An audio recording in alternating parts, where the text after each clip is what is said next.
Vanilla ಬೆಳೆ ಏನೇನೇ ನಡೀತಾ ಇದೆ. ಇದ್ರ ಬಗ್ಗೆ ನಿರ್ವಹಣೆ ಅಷ್ಟು ಸಮರ್ಪಕವಾಗಿದ್ದಂಗೆ ಕಾಣುತ್ತೆ. ಆದರೆ ಗೊತ್ತಿದ್ದವರು ನಮಗೆ ಒಂದು ಸಲಹೆ ಕೊಡಿ, ಏನು ಮಾಡಬೇಕು ಏನಂತ.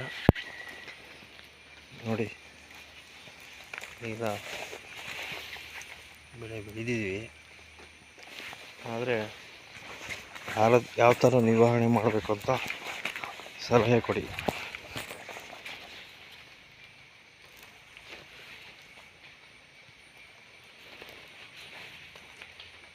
ಈಗ ಹೋದ ವರ್ಷದಿಂದ ಇದು ಕಾಯಿ ಬರ್ತಾ ಇದೆ.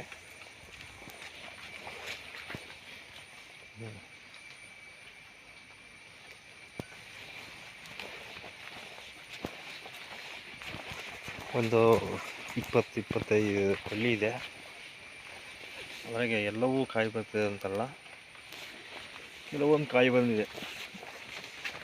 ಒಂದು 5-6 ಬಳ್ಳಿಲಿ ಕಾಯಿಗಳು ಬಂದಿದೆ.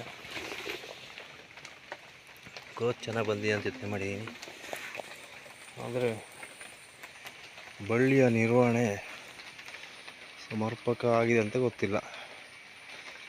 ಇದನ್ನು ನೋಡಿದವರು ಸ್ವಲ್ಪ ಮಾಹಿತಿ ಕೊಡಿ.